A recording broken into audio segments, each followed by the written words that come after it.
Thanks for joining us. I'm Jessica Harrington. Tonight on the Now Bakersfield, we're continuing to follow a deadly shooting on the 99 involving the CHP, what officials are saying and how it could have a direct impact on you. That's ahead on the Now Bakersfield. Chris?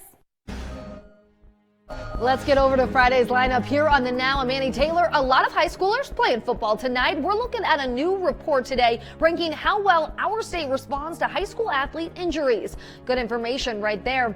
And park rangers at this amazing waterfall warning visitors to be careful. 4 people have died recently doing something very common, something we would all want to do around this waterfall.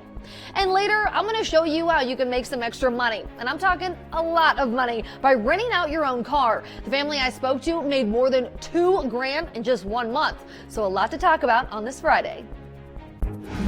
Well, we're continuing to follow that breaking news we've been following all afternoon. An officer-involved shooting by the CHP. 23 ABC's and the Now's Alyssa Flores is live at the scene where traffic has started to move, but that scene is still very active. Right, Alyssa?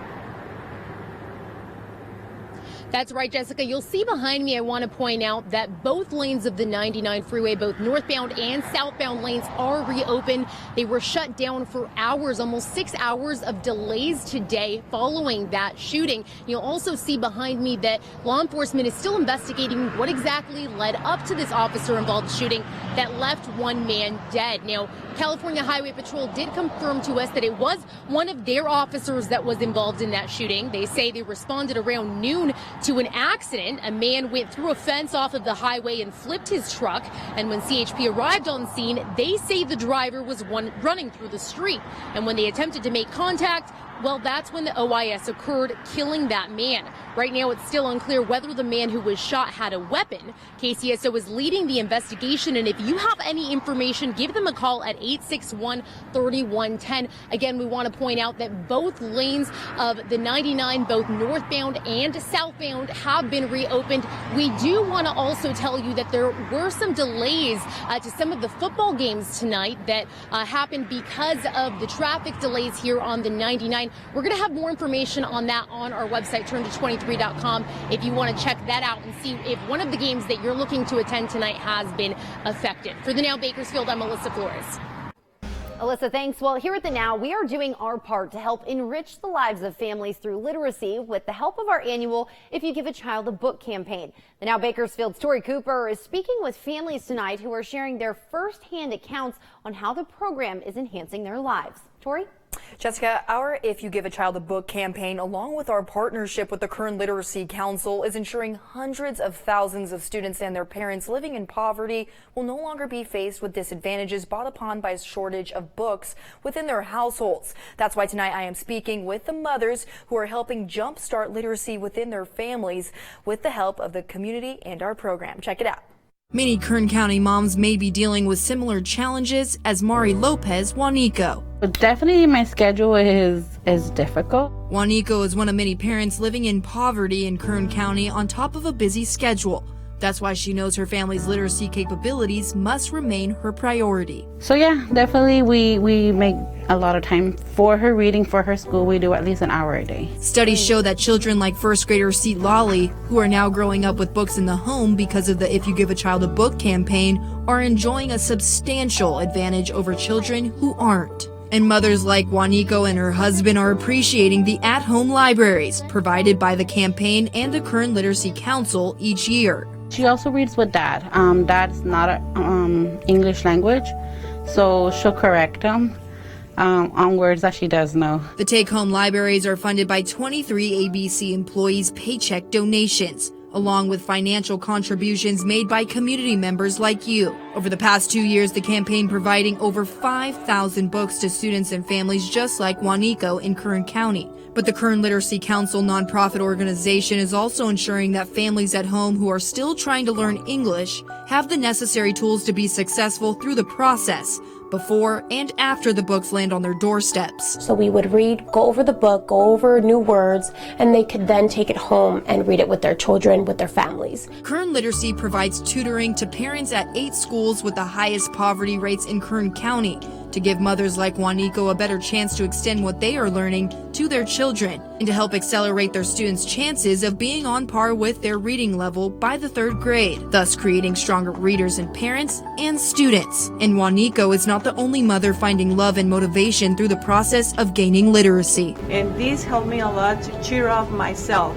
to be more motivated and be glad and happy to do homework with the kids. The campaign helping mothers generate a new outlook for their family's future by establishing solid reading habits at home. Just by reading every single night, pushing them to read, it makes them change to be anxious for reading. And building literate families together. This is amazing.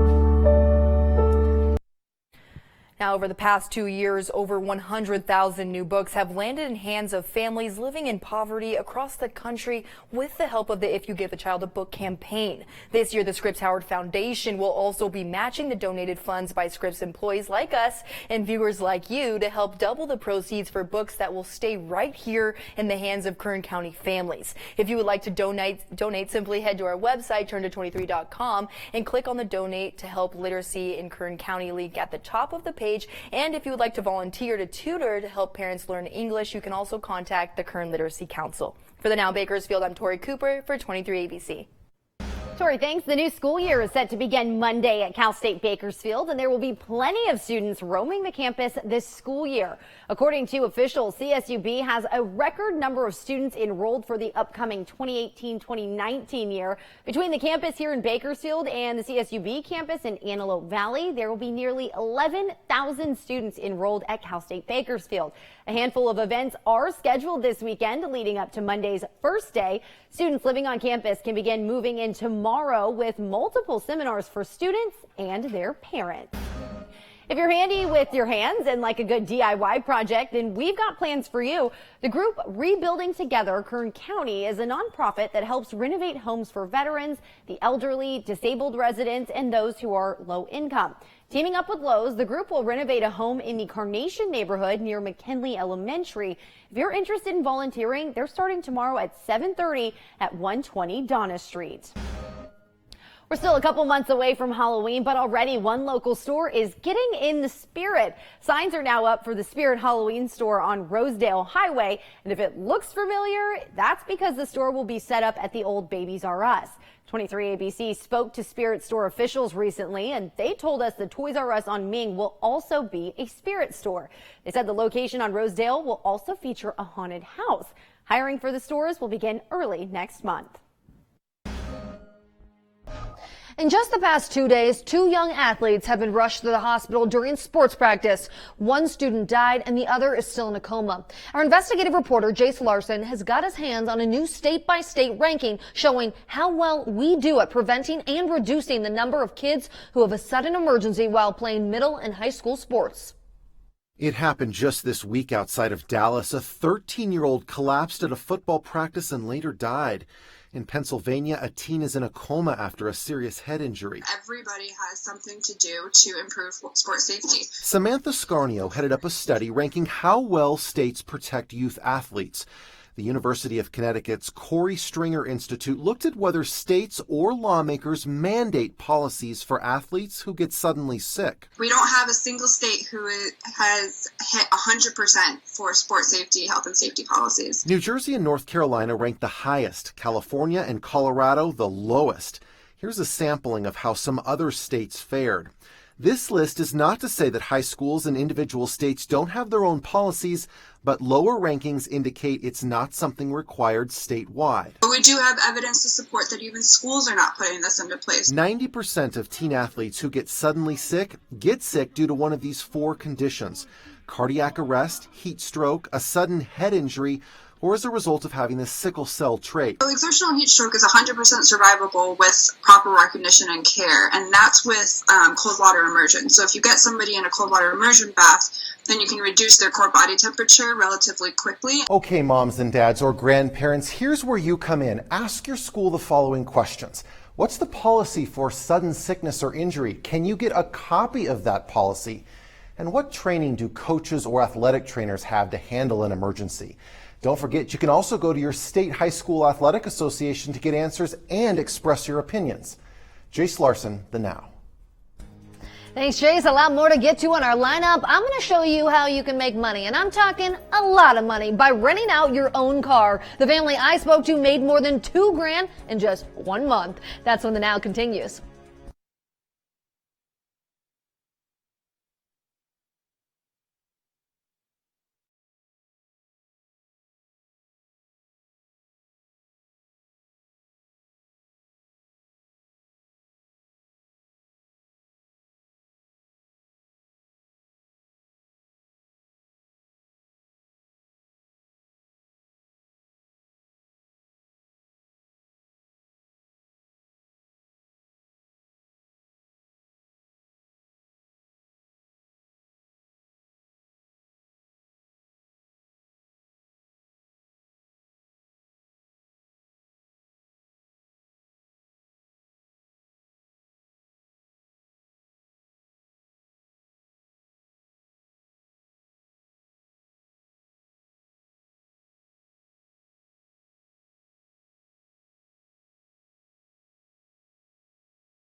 Welcome back. I'm Annie Taylor. Having a car can be expensive. Renting a car can be expensive. There's a company that's calling themselves the Airbnb of cars, claiming to either help make you money or save money. So is this too good to be true? Well, I checked it out for you. That's Christy. She and her husband heard about the online car rental service Kero and decided with 3 little ones it was time to make some extra cash and post their car for rent. It's really just posting pictures. They even set you up with a photographer if you want professional pictures done of your car. That was really easy. I just kind of put a little blurb about me and then about the car and kind of all the features that it has. Christy says depending on how new and nice your vehicle is, Kero allows you to price your car accordingly. Her Jeep Wrangler rents for $128 a day. At first, Christy says they raked in about $700 a month, just enough to pay the car payment.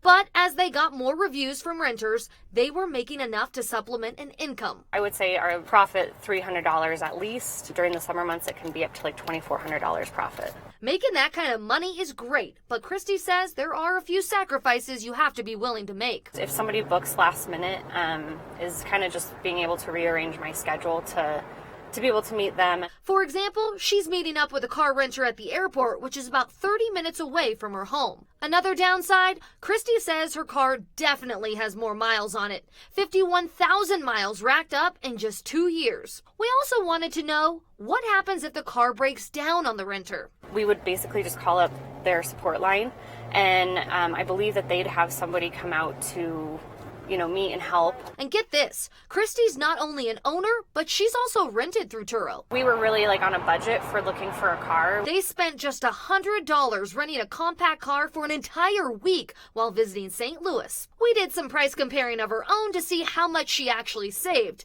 To rent a car through a national car rental service would have cost her about $281. So that's a big savings. Hi, Kristen. It's Christy. As Christy makes her way closer to the airport, she calls to coordinate with her renter. We are just going to be pulling up on the east side on the 6th level. Hi. How are you guys? When you meet the person that's renting the car, you check their license just to make sure that everything matches up. Well, if you guys have any questions too, just let me know. Not only was Turo easy for Christy to use, Kristen, the renter, thought so too. Turo was really easy to use, good communication with Christine. It made it really fun and personable, so I'm excited to use it.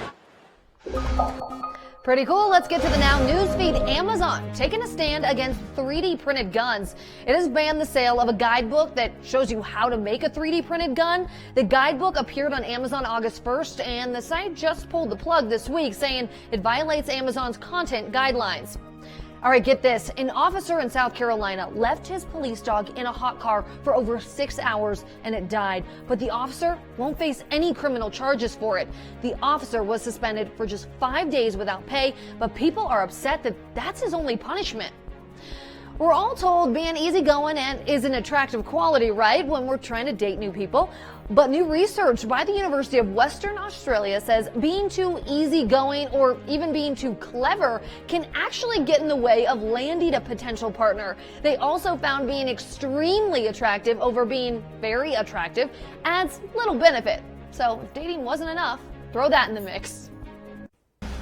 Well, taking a live look outside in downtown Bakersfield. Gorgeous night tonight. Perfect night for Friday night football, right? Yeah, that's right, Jessica.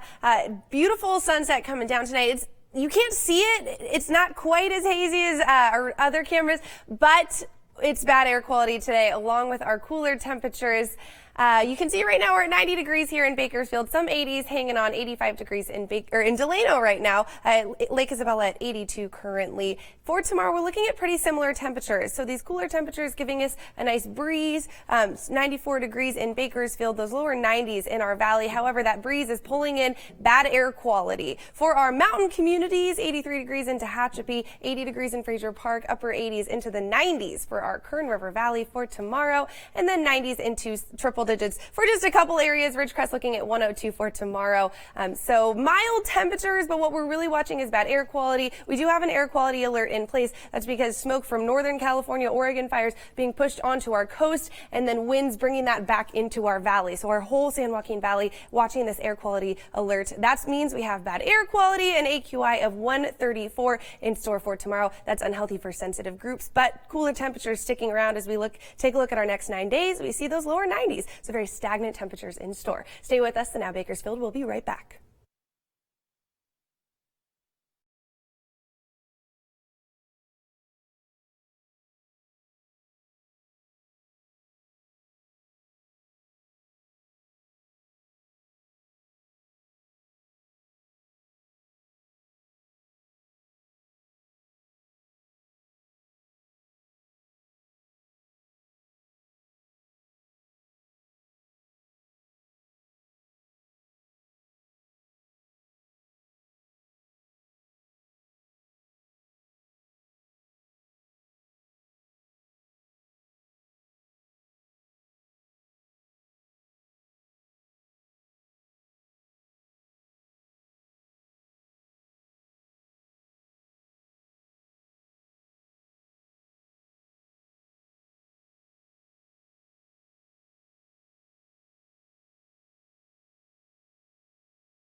trying to get the perfect picture for social media. The Now's Chris Welch traveled to the Catskill Mountains of New York to find out what's going on and how the Park Service is trying to protect visitors. They're beautiful photos, no question. Instagram pics from picturesque Catskill Falls, one of the most visited spots in New York's Catskill Mountains. As you'd imagine, they're garnering plenty of likes, but when state environmental conservation officials like Peter Innes see these, pushing like is not his first reaction. I cringe when someone is where they shouldn't be, because they're just too close to the edge. It's especially concerning given the last 4 people who died at the falls were too close to the edge. They were taking or posing for photos, which, believe it or not, is now considered one of the riskiest activities at the park. I know a lot of people would think about ice climbing and rock climbing or backcountry skiing. It's actually picture taking because everyone can do it now. That's the most dangerous activity. Yes. It's a catch-22 of sorts. The more people post, the more visitors the park attracts, and that's a good thing. But they all want the perfect shot. For Instagram, Twitter, you name it. Or they put it on YouTube and they want to see how many hits they can get out. So then they want to make those really cool videos. So that's where they're willing to take that extra risk. And then people will see that and they're like, I want to go up there. 2 of the most recent deaths in 2016 occurred after the state had already made safety changes. They added a staircase to prevent slipping and fencing to keep people from the edge, but the fence is being ignored, despite ominous and obvious park signage. Well, we realized there was a problem because of continued fatalities that were occurring. So Innes helped draft new regulations that just went into effect. People are now not allowed to get within 6 feet of the cliff edges themselves. They also can't swim within 150 feet of the top of the falls. Before, I was just like, hey, I really don't want you to do this. Sometimes the groups will listen. Sometimes the groups will be like, hey, it's free country. Now, rangers like Dawson have the authority to ticket, even forcibly remove anyone putting themselves at risk. And if he could offer just one piece of advice to Insta-happy trail goers, you can still get that great picture. You could do it 10 feet away from the edge, and you're going to get the same effect. Reporting for The Now near Palinville, New York, I'm Chris Welch. Thank you, Chris. And finally in our lineup this Friday, going out to eat this weekend, maybe you'll want to participate in the latest social media craze called Tipping the Bill. Don't worry, it's not dangerous or anything. We'll tell you all about it when The Now continues.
Final check of our news feed. Nature Valley granola bars getting a packaging change. General Mills will be changing the labels to remove the claim made with 100% natural whole grain oats. They settled a lawsuit. Consumer groups allege the bars contain traces of pesticides. Yep. Well, Samsung Galaxy Note 9 smartphone hit stores today. They claim the touchscreen is bigger, plus it has new features including longer battery life, and this is so cool, a camera option alerting users when someone in the picture blinks. So cool, right? Well, this policewoman in Argentina was given a lot of praise after breastfeeding a neglected baby that was not even hers at a hospital. Well, her good deed just got her promoted to sergeant. See?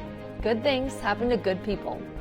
Finally, a viral challenge we can get behind. No dangerous stunts or even tricks. Have you seen this? The Tip the Bill challenge. It's basically like pay it forward. Customers are leaving tips for their servers for the total amount of the bill. So let's say if the dinner is $50, they leave a $50 tip. It's really happening, you guys. We're seeing pictures posted by servers all over the country. And this one right here, Emma, she pointed out in her Tip the Bill post, it's better than trying to do the 20 to 25% math on your bill. I hear you, girl. That is hard. Although it's not exactly clear how it all started, I'm guessing some really smart server somewhere decided this is a good one. Well, people are also taking the Tip the Bill challenge as an opportunity to talk about restaurants paying living wages. Federal law only requires servers to make $2.13 an hour. In blue states, almost half the country, that's all they get, plus their tips. In the green and purple states, there are laws that require businesses to pay servers a little more hourly before their tips. Still, though, according to Glassdoor, the average server only makes about $20,000 a year. And join us Monday. We're taking a closer look at America's airports. They're in desperate need of an overhaul as well. We'll show you what's already being done to help with upgrades. That's Monday on The Now. Well, we've made it to Friday, thank goodness. And thank goodness the temperatures are behaving. If only the air quality would do the same. Yeah, that's right, Jessica. Our temperature is staying either at or below our seasonal average. So Sunday, that 95 degrees, that's our seasonal average. That's where we should be for this time of year. So that cool 92 degrees on Monday is going to feel nice. However, we are monitoring bad air quality because of wildfire smoke pouring into Kern County, getting stuck here. So for Saturday, an AQI of 134, unhealthy for sensitive groups. All right, good to know. That's going to do it for us on The Now. We'll see you back here tonight for 23 ABC News at 11 and Friday Night Live.